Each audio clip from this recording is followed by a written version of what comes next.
তো চলো আজকে রেডি হওয়া যাক রথযাত্রার জন্য। সাইড সাউন্ডগুলো ইগনোর করো, কারণ আমি বাড়িতে আছি, এগুলো একটু পাবেই। হ্যাঁ, ফার্স্টে ভেবেছিলাম ওই শাড়িটাই পরবো, কিন্তু ওই শাড়িটা আমার দিদা বলছিল যে পরতে ভালো লাগছে না, তো ওটা ছেড়ে এটা পরলাম। আর আমার দিদা এইটুকু সময়ের মধ্যে এখানে ঝুলিয়ে দিয়ে চলে গেছে। আর আমি খুব হালকা পাতলার মধ্যেই সেজেছি, কারণ বেশি ভারী মেকআপ আমার ভালো লাগে না এবং গয়নাকাটিও ভালো লাগে না। লোক বলে না যে শখের দাম লাখ টাকা, আসলে বাইরে প্রচণ্ড বৃষ্টি হচ্ছিল, তাও আমি রথযাত্রা দেখতে যাচ্ছিলাম শাড়ি পরে, কারণ শাড়ি হলো আমার ভালোবাসা। আর ভালোবাসাকে তো মানুষ ইগনোর করতে পারে না। আমার মুখ দেখে বুঝতেই পারবে না যে আমার মনের মধ্যে এত টেনশন।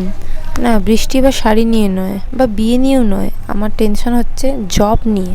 না ইউটিউব কেরিয়ার তৈরি করতে পারছি, না একটা ঠিকঠাক জব পাচ্ছি, কিছুই পাচ্ছি না। লাইফে পরপর কেমন ফেলিয়ার টাইপের হয়ে যাচ্ছে। মাঝে মধ্যে নিজেকে প্রশ্ন করি যে আমি কি কোনোদিনও নিজের পায়ে দাঁড়াতে পারবো।